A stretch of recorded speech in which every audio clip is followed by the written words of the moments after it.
Hi, I'm Ted Moores.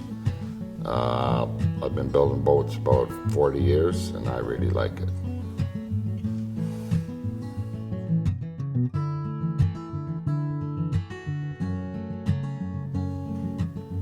You want the honest? I was living in downtown Toronto, and you're working 72-hour days and that kind of stuff. Having a lot of fun, but I thought, well, if I move out of the city, what can I do? And I saw this idea. It was, building a canoe was very experimental at the time. And I thought, I'm going to do that. So I closed my studio down, moved up to Gravenhurst, and started to learn about tools and wood.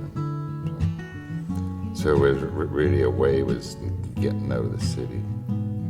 There'd been a garbage strike. I remember walking the dog down the Hyde Park, and the mountains of green garbage bags on both sides. And you get in the middle, and it's like you're in this pit. Man, this could take over the city. And that's still really clear in my mind. I'm bailing here. So that's why I wasn't a paddler, I wasn't a woodworker, but I think I just like making stuff.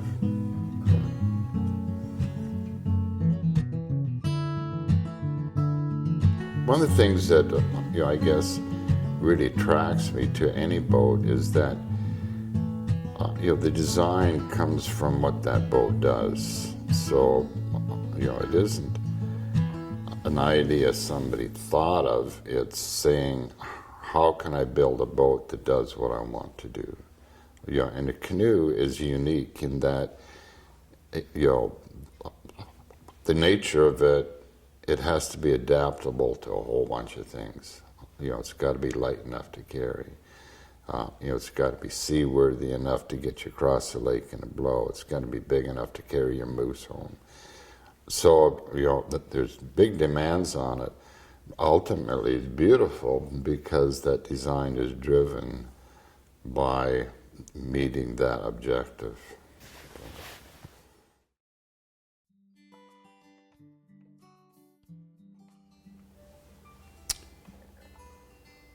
Well, the art of the canoe, I think, is different for a lot of people. If you're a paddler, your paddling style becomes an art form. If you're a builder, your building style becomes an art form. And it's really, you see a lot of components, and you have an objective, and you shuffle them around till it says what you want to say. It's like the painter, he changes colors till he likes it. Nothing there that bugs you. It becomes a creation. In terms of canoe building, I think what I look for isn't so much building style, it's more the integrity that went into each piece. So you can have a boat that's built very crudely by our standards, in this shop, be just as beautiful as what comes out of here, because it's based on what the person had to work with and giving each step the best they could give it, and that's the integrity of it. I see boats in Belize, pretty crude, but you think they got a bunch of rusty little tools in a cardboard box, and these boats are beautiful for that reason, because people cared. And what would you tell?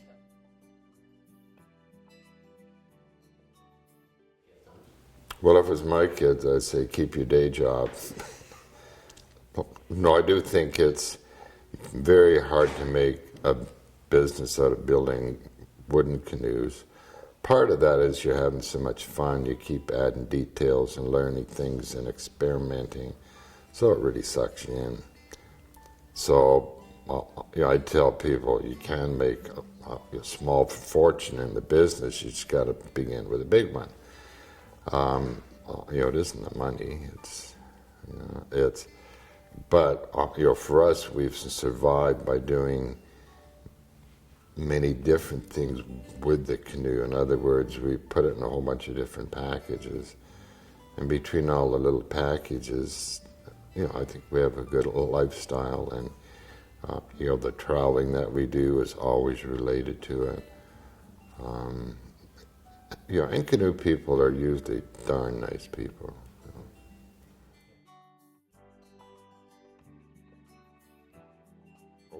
That's one of the things that I've enjoyed the most about the business is that, and most times it's very non-competitive between builders.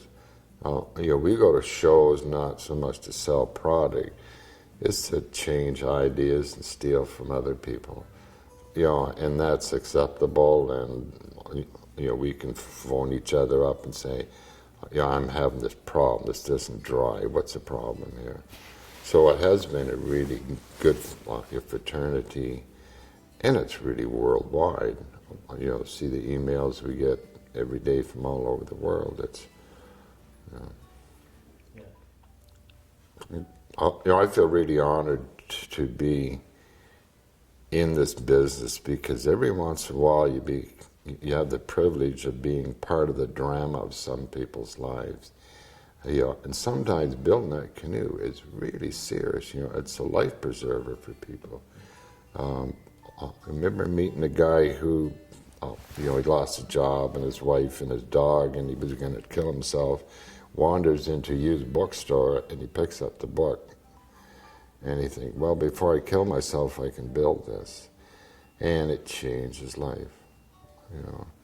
So, little slices like that, I really do feel honored that people allow us to be part of the drama of their life. I don't feel like I'm helping people, it's more sharing what you got. So. Yeah.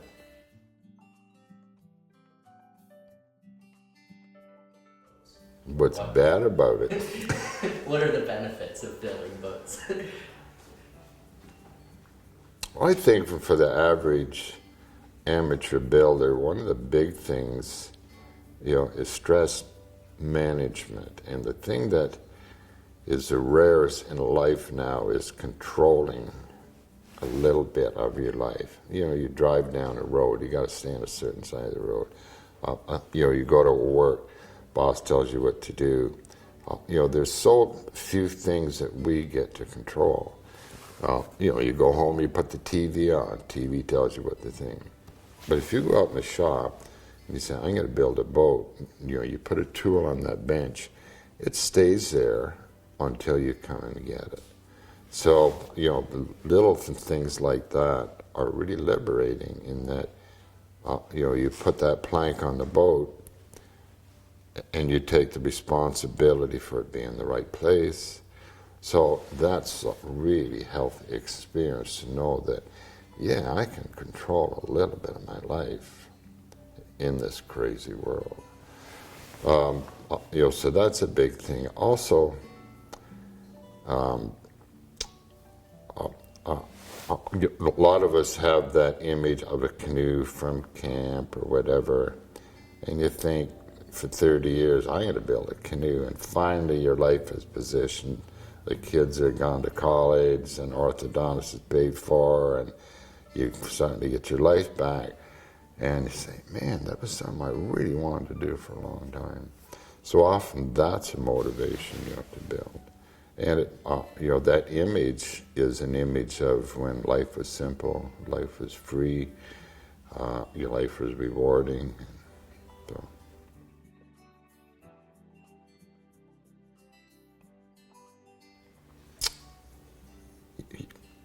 Well, we were talking about the satisfaction of building, and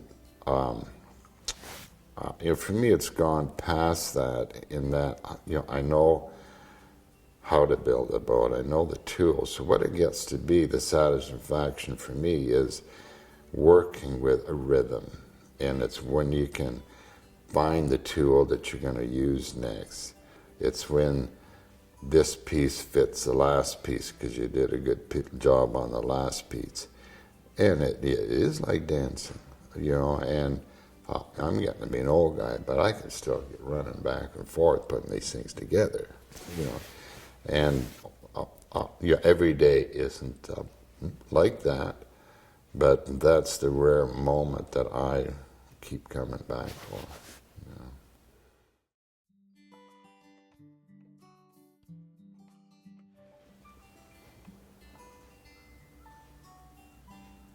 Well, first of all, we should feel that it's a symbol of Canada. And it's interesting for us, we get people from abroad who come to Canada because they understand that being the symbol, and they see the connection.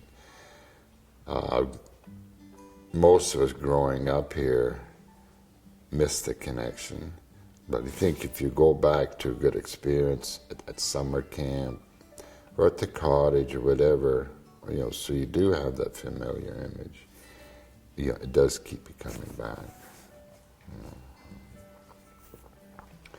But it's really hard to say. It's the canoe is a different thing for everybody, which is part of the popularity. Even with builders. A friend of mine, he wanted to build a little skiff, but he wanted to cut the trees down in his bush. He's a volunteer at a historic water-powered sawmill. Sawed up the logs in the sawmill, and then he took them home and he built this little boat. For him, he needed to be part of that whole process to be satisfied with what he did.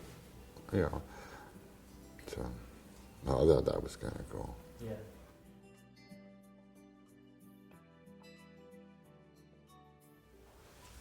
The Rob Roy fascinates me in that it's the minimum boat you can have under you and still go the places you want to go. And it was developed after what's his name, Baden-Powell, came from England to North America, and he saw the bark canoe and he saw the kayak. And so he went home and built something in between. So it is, it's much like our open canoe, only you would sit in the bottom with a double bay paddle. So the big advantage of sitting on the bottom is you don't have to have a whole lot of boat around you to get stability out of it. Sailboats could be small and skinny and quick. These little boats, you feel like a duck. You just up one side of the wave and slide down the other, rather than a big boat. You're fighting your way up and scaring yourself coming down. So. Also, in terms of building, they are the most challenging to build, in that the shorter the boat is, the harder it is to plank. We say most of the work building a boat's in the ends. You get a short boat, there's no middle. It's all ends. So it is a challenging boat to build. I think one of the really attractive things about the Rob Roy is that, it is that absolute freedom. And I can imagine how a kid feels to get in a boat, a performance boat that they can control. And it's got to be the ultimate freedom. It's like getting your first bicycle. For a kid, it's a big thing, but it's just the same for adults. It's safe, because you're down below the waterline. The double blade paddle gives you a whole lot more control. I think people get onto the technique of the double blade, the basics of it, quicker than the single blade. Like either one, you need to master them. But there's something intuitive about a double blade and the rhythm from side to side. So our kids, began with a little plastic kayak, and both of them are big water people now. So, and I think, the boat's small enough, the parents can let the kids go and learn on their own and be in control of their little boat, which is a big deal for kids.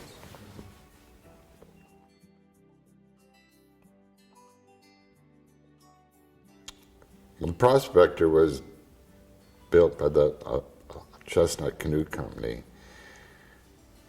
probably from the turn of the century anyway. I don't know exactly when they started to build it. And it was designed for a very specific purpose, which was to carry a big load comfortably for somebody working out of that boat. So as the sport evolved, it became a natural for first-time builders, in that it evolved to a very beautiful shape. One of my favorite canoes is the Ranger, which was 15-foot Prospector. And even though she's really broad in the beam, I say it's matronly. It's got such a harmony and that right balance of line and curve that it doesn't feel fat anymore. Functional. It's just a timeless shape.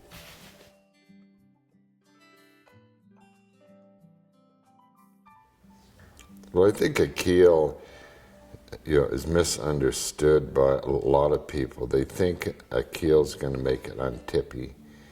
The keel is part of the design of a specific boat.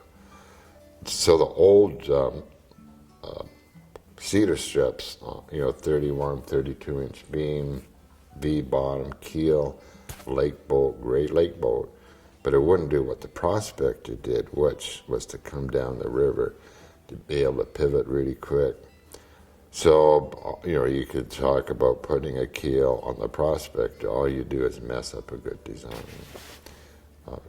The new designs we build, like Freedom series, asymmetrical. And again, a keel on that would totally spoil it. So with the chestnuts, you order an optional shoe keel, which was more like a skid plate, but really ain't nothing to do to keep your boat from tipping. Canoes are tippy.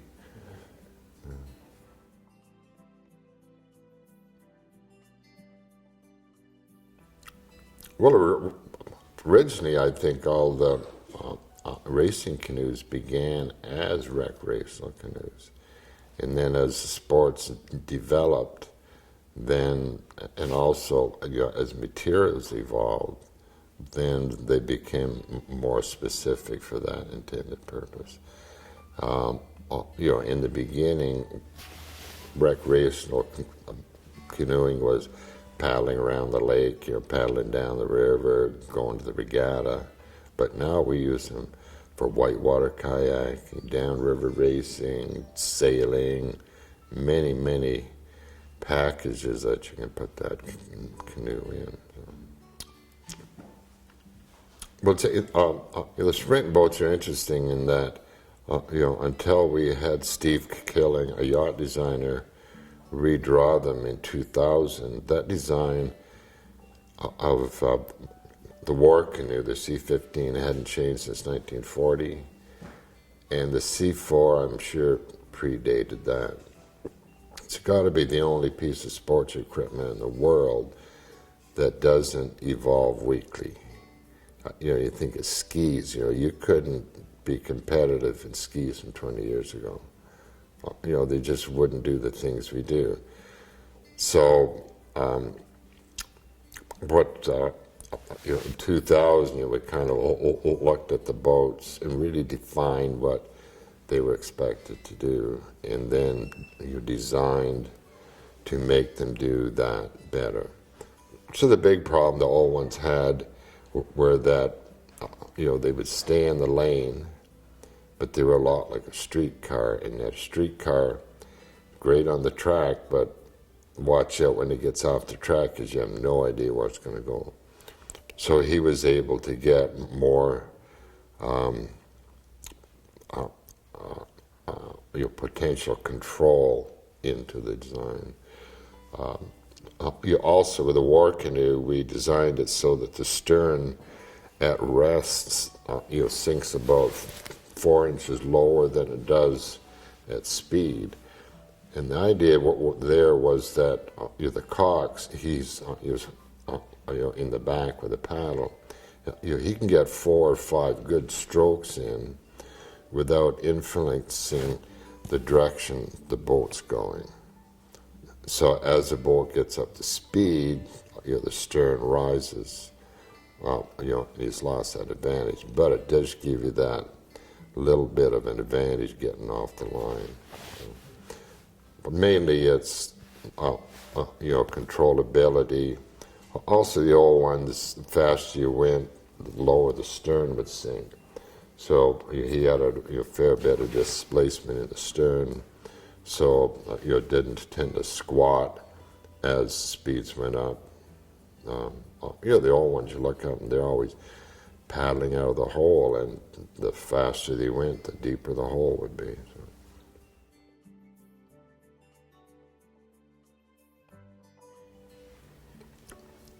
What's interesting, the seas, in sprint racing, in the world paddles C1, C2. The C actually stands for Canadian. It isn't just Canoe 1 or Canoe 2. It means Canada. And I think we need to keep reminding people that, hey guys, this is where it started in our regattas and recreational canoes that were raced in the Kawarthas and Muskokas, and then after the First World War, it kind of went to England and spread out from there.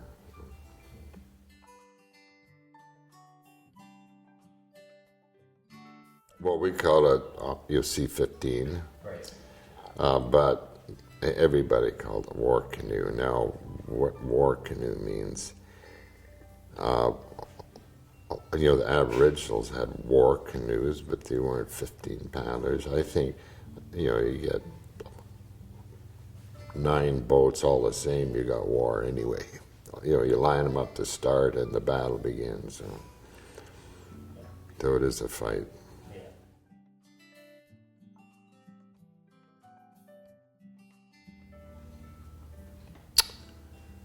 Well, I think advice I would give somebody talking about building a canoe would be that, you think about it, and the more you think about it, the more you believe you can do it. When you get to the point where you can't sleep at night, it's keeping you awake, then you got to do it.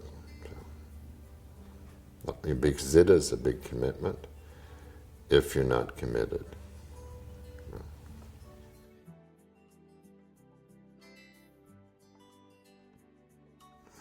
What do I love about building? Well, I don't think it's just the canoe. I don't build that many canoes, but I do enjoy sharing what I know with other people and get them started, and then they're on their own. In our books and in the classes, we try to give just the basic fundamentals, expecting that people would use that as a foundation to add to that their details and whatever. I find being part of that really exciting for me. As we said earlier, I do feel honored when people allow us to be part of the drama of their life. The products that Bear Mountain sells allow the potential builder to plug into the process at the level they want. In that if you don't have power tools, we can sell you all the pieces. If that's part of the process you want to do, we can sell you the plans. You don't want to draw the plans onto the mold, we can sell you the mold. So what we try to do is make the pieces available so anybody who wants to build is out of excuses for not building.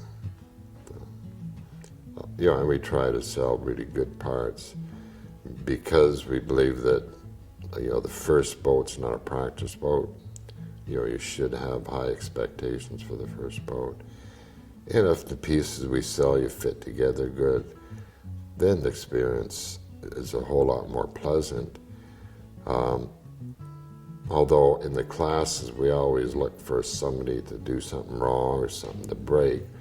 we call them learning opportunities, in that you start you're saving your butt and you can get really creative, and often the solutions end up being better than what you started with. So, you just keep an open mind and let it lead you.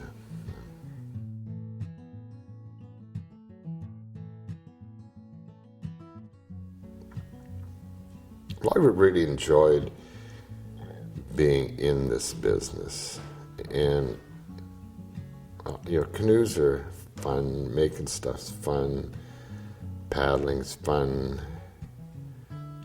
but I think it's been the people that we've met that have been the most rewarding and satisfying, in that it does attract really nice people with values that are common to what we believe in are important.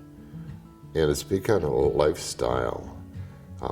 We never get rich, but we have a very rich life. You can't take it to the bank, but when you get old and you're dying, you're not taking nothing to the bank. You're saying, here, I had some good experiences, I gave something back, I had some fun, and I saw a whole lot of beautiful boats.